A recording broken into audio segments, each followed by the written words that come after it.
Hola estudiantes de primero medio, le habla el profesor Manuel. Espero que se encuentren bien junto a sus familias.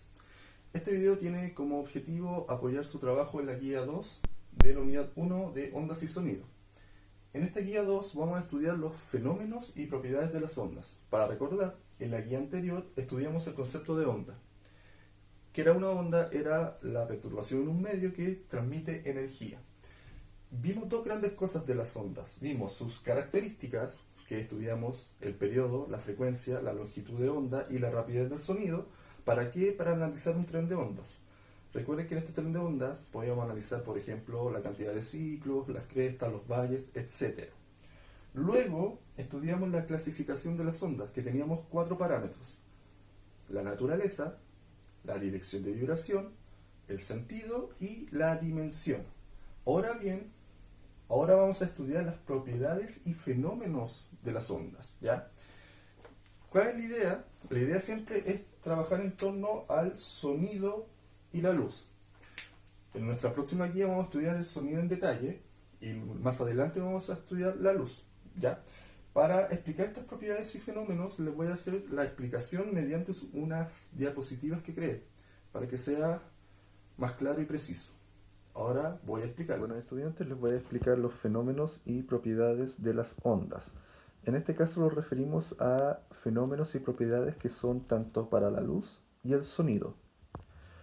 Nuestra primera propiedad es la reflexión. ¿Qué es la reflexión? Es un rebote que experimenta una onda cuando pasa desde un medio de cierta densidad a otra densidad. No es que pase, sino más que nada se encuentra. ¿Por qué? ¿Qué ocurre? Al sufrir este cambio de densidad, la onda va a rebotar. Al rebotar cambia su dirección de propagación, pero no el medio, ¿sí? No es que pase el medio.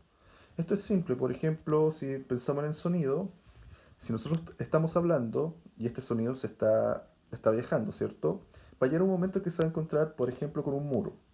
Como el muro tiene distinta densidad que el aire, que en este caso es mayor, el sonido va a rebotar. Otro caso también, que es muy común también, lo podemos ver en los espejos. Nosotros si tenemos un láser y lo apuntamos a un espejo, ¿qué hace el láser? Va a rebotar. Respecto a lo anterior, hay algo que se llama la ley de reflexión. ¿Qué dice la ley de reflexión? Dice que el ángulo de incidencia es igual al reflejado. Eso se puede ver en un láser. Ahora bien, no siempre las ondas cuando rebotan, cuando se reflejan, se van a reflejar con el mismo ángulo. Eso lo vamos a ver en detalle cuando estudiemos la luz. Pero no siempre se cumple la ley de reflexión. Respecto al dibujo, notemos que aquí tenemos nuestra onda incidente, ¿sí? Esta onda que está viajando, aquí tenemos nuestro medio, tenemos la normal, que es una línea perpendicular imaginaria, perpendicular que forma 90 grados, en este caso los 90 grados lo forma con la superficie en este caso, y la onda reflejada. Nuestro siguiente fenómeno es la refracción. Yo anteriormente les dije que en la reflexión la onda no cambia de medio, pero ¿qué ocurre en la refracción? Es cuando la onda cambia de medio. Entonces, ¿qué ocurre? Cuando cambia de medio, la onda también cambia su dirección. Por ejemplo, aquí podemos ver un rayo de luz que está... ¿Qué ocurre? Por ejemplo, aquí tenemos una fuente de luz. Entonces, cuando la fuente de luz cambia de medio, cambia su dirección de propagación. O aquí tenemos otro ejemplo, que tenemos un prisma, tenemos un láser. Primero, cuando el láser entra al prisma, cambia su dirección y cuando sale lo hace de nuevo. O el ejemplo más sencillo, que lo vemos a diario, por ejemplo, aquí aparece un lápiz, pero puede ser una cuchara. Entonces, si yo coloco una cuchara en un vaso con agua, ¿qué ocurre? Yo la voy a ver cortada. ¿Por qué la veo cortada? Por este cambio de dirección de propagación. ¿Qué ocurre en la refracción? La onda no cambia su frecuencia. Eso lo vamos a estudiar en detalle más adelante también. Nuestro siguiente fenómeno es la difracción. ¿Qué es la difracción? Es la propiedad que tiene una onda para rodear un obstáculo cuando se encuentra con él. Ahora bien, esta difracción ocurre de formas distintas tanto para el sonido y la luz. En el primer ejemplo, en este que está aquí, podemos ver qué ocurre con el sonido. El sonido rodea los obstáculos, ¿sí? Los rodea. Por ejemplo, si nosotros colocamos un muro, el sonido va a tratar de rodear este muro para que lo pase, ¿cierto? Eso también explica, por ejemplo, que el sonido siempre, aún nosotros coloquemos aislaciones, etcétera, va a haber una pequeña parte que va a rodearlo, entonces lo va a pasar. En cambio, en la luz, que es este ejemplo de aquí, ¿qué ocurre? Si yo tengo rayos de luz que están viajando y se encuentran con una pequeña apertura, ¿qué hace esta luz? Esta luz se abre, si lo digo de una forma más práctica, se abre.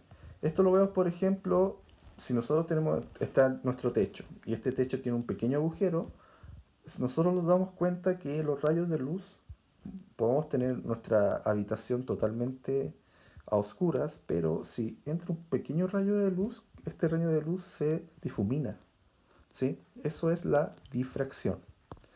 Nuestro siguiente fenómeno es la transmisión o difusión. Esto es bastante sencillo, es simplemente la propiedad que tienen las ondas para viajar. Recordemos cuando nosotros hablamos del sonido de la luz, hablamos que eran ondas viajeras, ¿sí? ¿Por qué son ondas viajeras? Porque se pueden difundir, ¿sí? Pueden viajar por un medio. Ahora bien, un ejemplo bastante sencillo es este video, ¿sí? Ustedes pueden ver el video, lo pueden ver porque la luz viaja, ¿cierto? La luz está viajando. Y además lo pueden escuchar. ¿Por qué? Porque el sonido de su medio, ya sea el celular, el computador, etcétera, está generando este sonido para que ustedes lo puedan captar. Nuestro siguiente fenómeno es la absorción. ¿Sí? Que la absorción, como lo dice su palabra, es la capacidad que tienen los materiales para absorber ondas. Yo cuando hablo de absorber ondas, estoy hablando que absorben energía de las ondas. Recuerden que las ondas solamente transmiten energía, no materia. Entonces, dependiendo del medio, va a tener distinta capacidad para absorber esta energía. Por ejemplo, si lo vamos a un ejemplo bastante sencillo, hay muchas veces que se dice que las cajas de huevos son buenos aislantes del sonido. ¿Por qué? Porque tienen una mayor capacidad para absorber esta energía sonora. Aquí tenemos un ejemplo esquemático bastante completo que nos resumen los fenómenos que ya hemos estudiado. Nosotros tenemos una onda incidente. ¿Qué ocurre con esta onda incidente? Si se encuentra con un medio de distinta densidad, pensemos que está viajando en el aire y aquí hay una muralla, ¿qué ocurre? Primero se va a reflejar, entonces yo voy a tener una onda reflejada. Pero también va a haber una parte de la onda que se va a refractar, es decir, va a cambiar de medio. Entonces aquí vamos a tener una parte de esta onda, de la energía de la onda que se va a transmitir. Ahora bien, lo voy a escribir con verde, también hay una parte de esta onda que va a ser absorbida por este medio, este muro. Entonces vamos a tener una onda absorbida también. Esto nos explica los fenómenos tanto de la reflexión, de la refracción, de la absorción y la transmisión de una onda. Ahora bien, nos falta un último fenómeno que es la interferencia o también que se llama superposición. Que la interferencia es cuando tenemos dos o más ondas que están viajando al mismo tiempo. Nosotros podemos hablar de dos cosas. Podremos hablar de una interferencia constructiva. ¿Qué ocurre en una interferencia constructiva? Es cuando las amplitudes de las ondas se suman. Recordemos que la amplitud, bueno, en este caso más adelante vamos a hablar de la amplitud del sonido, por ejemplo, pero la amplitud se refiere a la intensidad de una onda. Por ejemplo, si nosotros tenemos sonidos en fase, ¿qué ocurre con este sonido? Va a ser más intenso, va a ser más fuerte, va a tener una mayor energía. Ahora bien, si tenemos ondas en desfase, vamos a tener una interferencia destructiva. Es el caso contrario. En la interferencia constructiva nosotros tenemos sumas de amplitudes, en cambio en la interferencia destructiva tenemos resta de amplitudes. Entonces esto puede llevar, por ejemplo, si tenemos ciertos sonidos y están en desfase, a que haya una anulación del sonido. Ahora bien, estos dos casos de la interferencia constructiva y destructiva son bastante extremos, ¿sí? Son raros. Lo más común es que haya una combinación de ellas, que quiere decir que una cierta parte se reste o cierta parte se sume, pero que no sea solamente una suma o solamente una resta total. Bien, para terminar, aquí les presento un mapa conceptual que nos resume las dos guías. La primera guía, si lo recordamos, estudiamos, ¿cierto?, las nociones de la onda, donde estudiamos sus clasificaciones, que era según su naturaleza, en mecánica y electromagnética. Mecánica que necesitaba un medio, en la electromagnética no lo necesita, según su dirección de oscilación, que tenemos una onda longitudinal y una onda transversal. La longitudinal era donde las partículas viajaban en la misma dirección de propagación del tren de ondas, y en cambio la transversal es cuando estas partículas viajan de forma perpendicular. Según su sentido de propagación tenemos las ondas viajeras, las ondas estacionarias, y según su dirección, que no se ve bien, pero ahí dice dimensión, tenemos las uni, bi y tridimensionales. Luego, en sus características, lo voy a dibujar con verde, tenemos su amplitud, su longitud de onda, su periodo, su frecuencia y su velocidad de propagación. La amplitud era la distancia entre la posición de equilibrio y una cresta o un valle. La longitud de onda es la distancia que recorre en un ciclo. El periodo es cuánto se demora en dar este ciclo.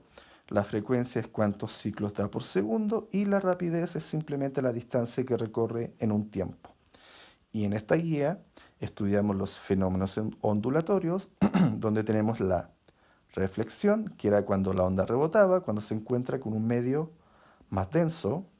La refracción es cuando la onda cambia de medio. La difracción es cuando la onda se encuentra con un obstáculo. La transmisión es simplemente la propiedad que permite a las ondas viajar. La absorción es cuando la onda se encuentra con algún material y este material absorbe una parte de la energía de esta onda. Y la interferencia era cuando teníamos dos o más ondas, y qué ocurría con estas ondas, podían sumarse o podían restarse. Yo a esta suma y resta me refiero a las amplitudes. Bueno, eso es el contenido como tal, estudiantes. Ahora les voy a explicar la guía. La estructura es similar a las guías anteriores. Se presenta un aprendizaje esperado, luego la explicación. Les recuerdo ocupar el libro desde las páginas 12 a 14 y además de este video. Y además les recuerdo ingresar al curso en Classroom. Luego el desarrollo de la guía como tal. Primero se presentan los contenidos, que son los fenómenos ondulatorios, donde tenemos la reflexión, luego la refracción, la difracción, la absorción y la interferencia. Esto busca hacer un complemento tanto al video y tanto al libro. Luego se presenta la actividad, la cual tienen que realizar en su cuaderno. La primera parte es un verdadero y falso, donde tienen que justificar las falsas. Se presentan 7 afirmaciones. Luego tenemos una clasificación de fenómenos ondulatorios respecto a situaciones cotidianas. ¿Qué fenómenos tenemos? Tenemos la reflexión y difusión, la refracción y las interferencias. ¿Por qué habla de interferencias? Porque tanto la constructiva como destructiva. Entonces, ¿qué tienen que hacer? Por ejemplo, en la letra A tenemos meter un lápiz en un vaso con agua. Entonces, ustedes tienen que clasificar esta situación respecto a los fenómenos. Entonces, por ejemplo, si yo digo que meter un lápiz en un vaso con agua se refiere a la refracción o que la refracción está presente, yo voy a colocar en la refracción la letra A. O si ustedes también piensan que también está la reflexión y la difusión, yo escribo la A. Una situación puede responder a varios fenómenos, no tiene que ser solamente a uno. Entonces tenemos 9 situaciones. Y por último, en el cierre, como siempre en las guías, yo en el cierre les hago una pregunta. Esta pregunta más que nada busca ver si entendieron los contenidos como tal y además que lo pueden aplicar. Entonces, ¿qué les pregunto? ¿En qué situaciones cotidianas podemos distinguir los fenómenos estudiados? Bueno, recuerden mandarme los reportes de la guía a mi correo o también sus dudas y consultas. Eso es todo. Espero que estén bien.